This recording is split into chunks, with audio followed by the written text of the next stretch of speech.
जगत गुरु स्वामी राम भद्राचार्य जी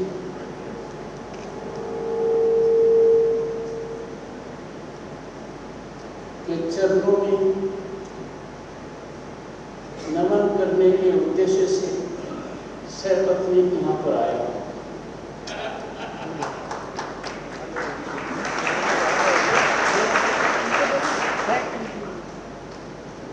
जब पहली बार आपका आशीर्वचन हमें मिला दोनों को, तो मुझे लग गया कि मैं इनका एकलव्य हूँ, आज मैं इनका शिष्य हूँ।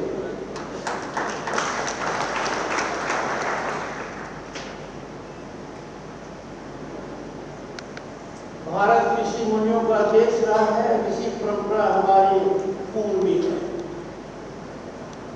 आज इन सब का प्रतीक हमारे समक्ष है जगत गुरु राम भद्राचार्य जी के रूप में।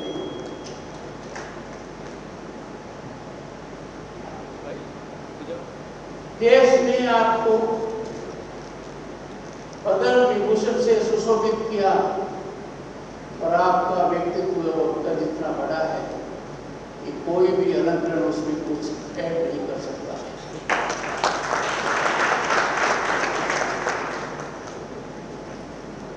आज गणेश चतुर्थी के पावन त्योहार पर ऋषि परंपरा को समर्पित इस संगोष्ठी का शुभारंभ हो रहा है और इससे बेहतर कुछ नहीं हो सकता। ये सब कुछ जगत गुरु स्वामी राम भद्राचार्य जी की उपस्थिति में हो रहा है। आपकी उपस्थिति अपने आप में एक बहुत बड़ा संदेश है, हम सब लोगों के लिए मार्गदर्शन है। कल ऋषि पंचमी का त्योहार है, जो हमारे सप्त ऋषियों के प्रति श्रद्धा व्यक्त करने का दिन है। मैंने तो इसकी शुरुआत आज ही कर दी है। गुरुदेव के आशीर्वाद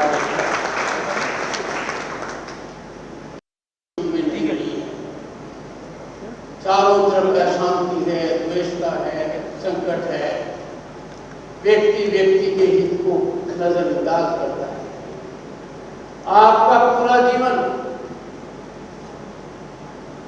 पूरे जीवन का समर्पण, जीवन का दर्शन एकाग्रता से एक ही जगह केंद्रित रहा है। दीवान और खुद को ये दृष्टिहीन नहीं मानती। कैसी विडंबना है कि सोच भी कैसे आ सकता है हमारे दिल में, जो हम सभी को ज्ञान देते हैं, जिनका प्रकाश लेने के लिए हम लालायित हैं, वो जगत गुरु स्वामी राम भद्राचार्य जी दृष्टिहीन कैसे हो सकते हैं। मेरे उत्तर प्रदेश के कार्यक्रम में इस कार्यक्रम को मेरी धर्मपत्नी के विशेष अनुरोध पर इससे जोड़ा गया कि हम दोनों का मानस है कि हम आकर व्यक्तिशः आपको आमंत्रित करें, क्योंकि आजादी के बाद पहली बार उपराष्ट्रपति भवन लड़ा है, वहां आपका पदार्पण होना अति आवश्यक है। और हमारी भावना का अभी तक आंशिक अनुमोदन हुआ है। आपका वहां आना नहीं है, आपका वहां रहना है कुछ दिन।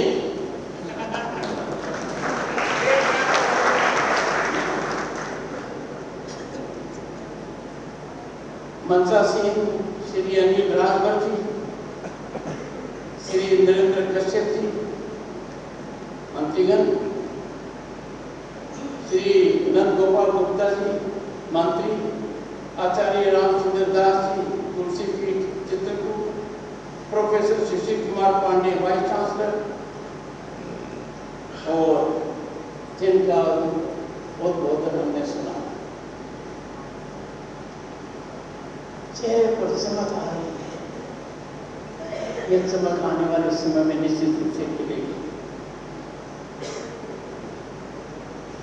दुनिया में कहीं भी चले जाओ,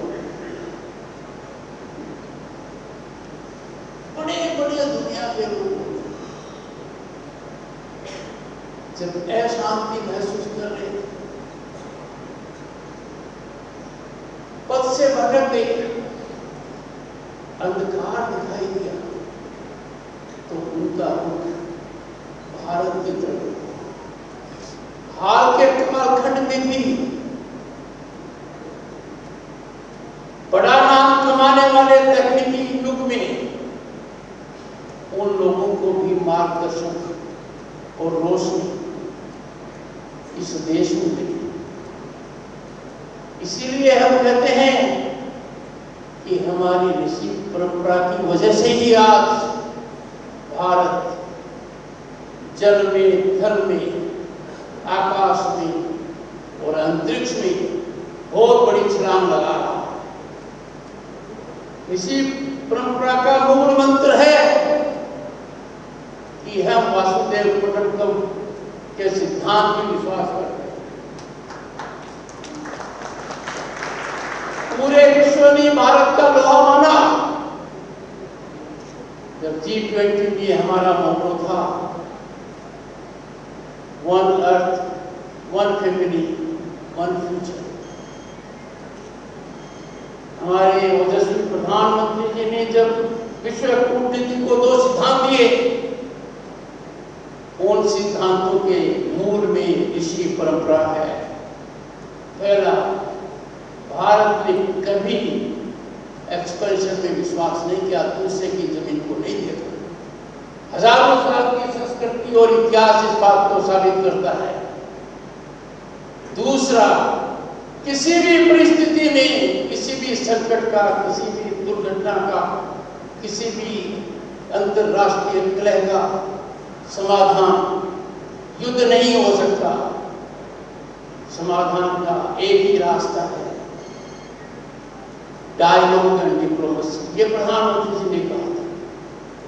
ये हमारे लिए नई बात नहीं है, ये हमारी सांस्कृतिक धरोहर है। और जहां आपकी बात होती है, मैं तो आश्चर्यचकित हो गया। क्या स्मरण शक्ति है, कितना बड़ा अध्ययन है। जब पहली बार मैंने मेरी धर्मपत्नी ने आपका आशीर्वाद प्राप्त किया और धर्मपत्नी का नाम बताया डॉक्टर सुदेश धनखड़, 200 बाइक सुना,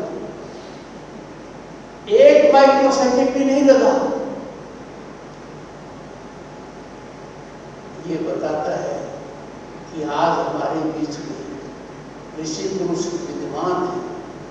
उनकी उपस्थिति ही हमारे लिए नया पथ दिखाने लायक है। मैं ये कहना चाहता हूं कि बहुत लोग कई बार ये समझ नहीं पाते,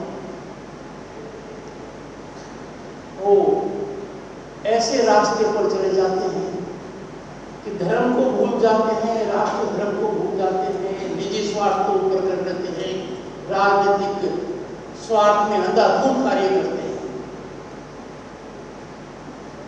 ऋषि परंपरा इसकी कभी इजाजत नहीं देती। अपनी पृष्ठभूमि में देखिए, हजारों साल की पृष्ठभूमि में किसी का भी शासन हो, कोई भी शासन व्यवस्था हो, ऋषि के मुख वचन से जो निकल गया वो हमेशा निर्णायक रहा है। राजा विवश रहा है, उसकी हमेशा अनुपालना हुई है। 10 दशक के अंदर ऋषि परंपरा का पूरा सम्मान हो रहा है। राष्ट्रपति भवन के लिए वो क्या दिन होगा जब हम थे और आपको पद्म विभूषण से अलग किया। ये उसी परंपरा की दिशा में एक छोटा कदम था।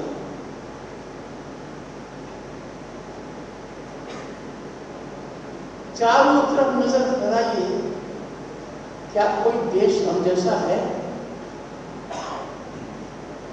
क्या कोई देश दूर से भी दिखता है जो हमारी तरह सांस्कृतिक विरासत का धनी हो? 5000 साल की संस्कृति जीवित है, जीवंत है। मेरी बात को आप लिख लीजिए, आने वाले हर पल के अंदर हम इस संस्कृति को आगे बढ़ाते रहेंगे। ये हमारा जीवन दर्शन होगा, हमारे जीवन के अस्तित्व का एक आधार है।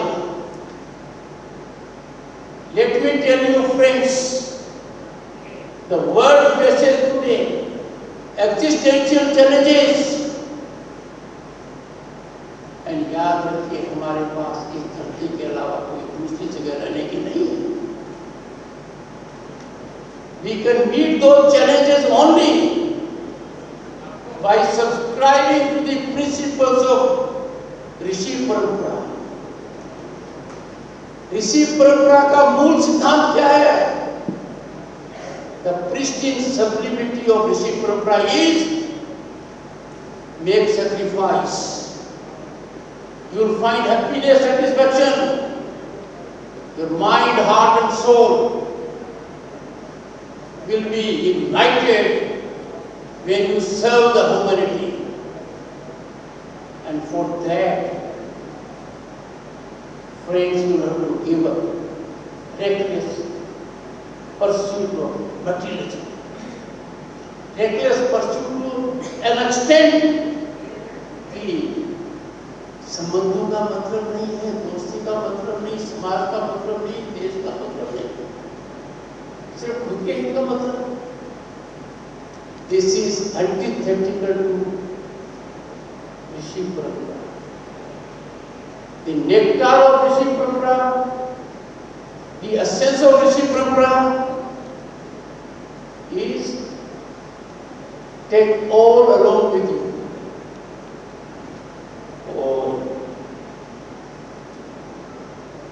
श्री रामभद्राचार्य जी ने अपना पूरा जीवन इसी में लगाया है, पाया है।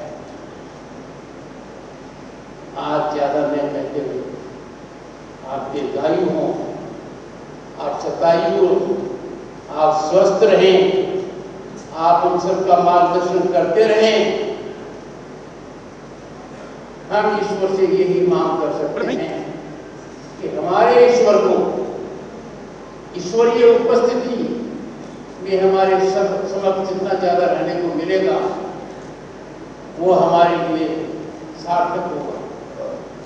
यहाँ आकर मुझे बहुत अच्छा लगा है, और मैंने कहा कि आने का कारण व्यक्ति श्री रामभद्राचार्य का एकलव्य आज उनका शिष्य बनकर जा रहा है। नमस्कार।